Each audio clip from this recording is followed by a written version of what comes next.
Company का पैसा और जाती शॉपिंग।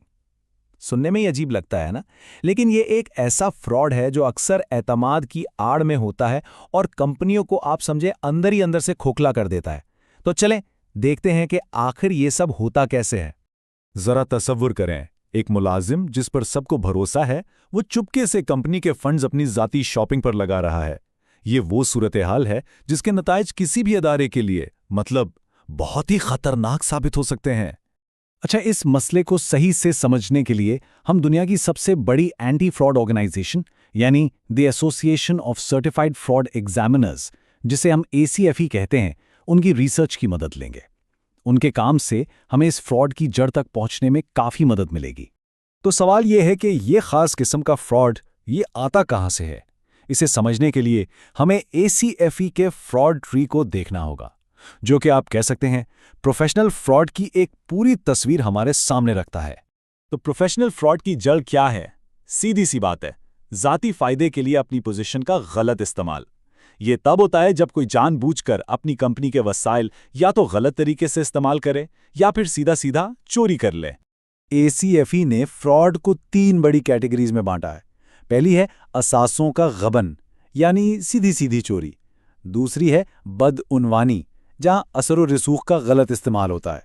और तीसरी है जाली बयानात। आज हम जिस मौजू पर बात कर रहे हैं यानी जाती खरीदारी, वो पहली कैटेगरी असासों के गबन में आती है। ठीक है, तो अब हमें पता चल गया कि ये फ्रॉड ट्री में कहाँ फिट होता है। अब सीधा असल मसले पर आते हैं। आखिर ये जाती खरीदारी की स्कीमें होती क्या हैं और ये कंपनियों को नुकसान पहुंचाती कैसे हैं? बहुत ही आसान लफ्ज़ों में समझें तो ये एक ऐसी स्कीम है जिसमें कोई एम्प्लॉई कंपनी के पैसे अपनी ज़ाती चीज़ें खरीदने या खिदमात हासिल करने पर खर्च करता है। सुनने में तो ये बहुत सीधा लगता है, लेकिन इसको करने के तरीके काफ़ी होशियारी वाले हो सकते हैं। इसको ऐसे समझें जैसे दरवाजे की चटाई के नीचे चाबी छोड़ देना। है तो सहूलत के लिए, लेकिन यही सहूलत किसी भरोसे वाले शख्स को हद पार करने का मौका भी दे देती है। जब निगरानी कमज़ोर होना तो यही आसानी एक बहुत बड़ी कमज़ोरी बन जाती है और फ्रॉड का दरवाज़ा खुल जाता है। तो सवाल यह है कि कोई एम्प्लॉय आखिर ये फ्रॉड करता कैसे है।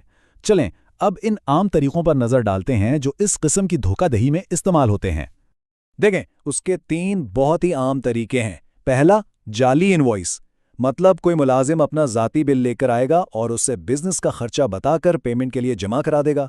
दूसरा तरीका, खरीदारी को गलत तरीके से पेश करना, यानी ज़ाती चीज़ों को ऐसे नाम दे देना जैसे वो बिजनेस के लिए ज़रूरी है, मिसाल के तौर पर मेंटेनेंस का सामान। और तीसरा और सबसे आम तरीका, कंपनी का क्रेडिट कार्ड बस इस्तेमाल कर लिया, ये सोच करके कौन चेक कर रहा है। और ये ना समझें कि बात सिर्फ छोटी मोटी खरीदारियों की है। एक जनरल अकाउंटिंग ऑफिस के ऑडिट में जब तहकीकात हुई तो पता चला कि गबन किए गए फंड्स कहाँ इस्तेमाल हुए, ब्रसल्स, कंट्री क्लब्स और यहां तक के विक्टोरिया सीक्रेट पर। मतलब ये मिसालें बताती हैं कि ये फ्रॉड किस हद तक जा सकता है। लेकिन अच्छी खबर यह है कि इस किस्म के फ्रॉड अक्सर अपने पीछे कुछ निशानियां छोड़ जाते हैं। तो चलें अब उन रेड फ्लैग्स यानी खतरे की अलामात पर बात करते हैं जिनसे अंदाजा हो सकता है कि शायद कुछ गड़बड़ चल रही है। तो किन चीज़ों पर नज़र रखनी चाहिए? पहली बात, क्या कोई ऐसी चीज़ें खरीदी जा रही हैं जो गैर मामूली हैं या जिनकी कोई वजाहत नहीं? दूसरी, क्या कोई मुलाजिम है जो हर वक्त अपने बजट से ऊपर जा रहा है? तीसरी, क्या ऐसी खरीदारियों का कोई पैटर्न नज़र आ रहा है जो अप्रूवल लिमिट से बस थोड़ा सा ही नीचे हो, या फिर वेंडर का पता किसी मुलाजिम के घर के पते जैसा तो नहीं? ये सब वो सुर्ख झंडे हैं जिन पर फौरन ध्यान देना चाहिए। तो सिर्फ इन अलामात को पहचान लेना ही काफ़ी नहीं है। असल काम तो यह है कि ऐसे फ्रॉड को होने से ही रोका जाए और अगर हो रहा हो तो इसे फौरन पकड़ा जाए। तो अब देखते हैं कि इसके लिए क्या क्या किया जा सकता है। देखें, रोकथाम का सबसे मौसर तरीका है फराइज की अलैदगी। इसका मतलब बहुत सादा है। एक ही शख्स को किसी माली लेन देन के सारे इख्तियारात ना दिए जाएं, यानी जो शख्स खरीदारी की रिक्वेस्ट करे वो उसे मंजूर ना कर सके और जो मंजूर करे वो उसकी पेमेंट ना कर सके। ये एक सादा सा उसूल है जो किसी एक शख्स के लिए फ्रॉड करना बहुत बहुत मुश्किल बना देता है। रोकथाम के साथ साथ फ्रॉड को पकड़ने के लिए भी एक्टिव रहना पड़ता है। कैसे? जैसे कि कॉर्पोरेट क्रेडिट कार्ड्स के खर्चों की अचानक जांच पड़ताल करना, उन मुलाजिमीन का सरप्राइज ऑडिट करना जिनके पास चेक साइन करने या कार्ड इस्तेमाल करने का इख्तियार है, और हाँ, उन तमाम खरीदारियों का खास तौर पे जायजा लेना जो अप्रूवल लिमिट से बस जरा सी कम हो। ये सारे इकदामात एक बहुत वाज़ेह पैगाम देते हैं कि हमारी नज़र है। क्योंकि आखिर में बात मौके की होती है। जब एक मुलाजिम को लगता है ना कि उसके काम को कोई चेक ही नहीं कर रहा, तो फ्रॉड करने का ख्याल ज़्यादा आसानी से आ सकता है। इसीलिए मजबूत अंदरूनी कंट्रोल्स और चेक एंड बैलेंस का कल्चर सिर्फ फ्रॉड को पकड़ता नहीं, बल्कि उसे शुरू होने से ही रोकता है।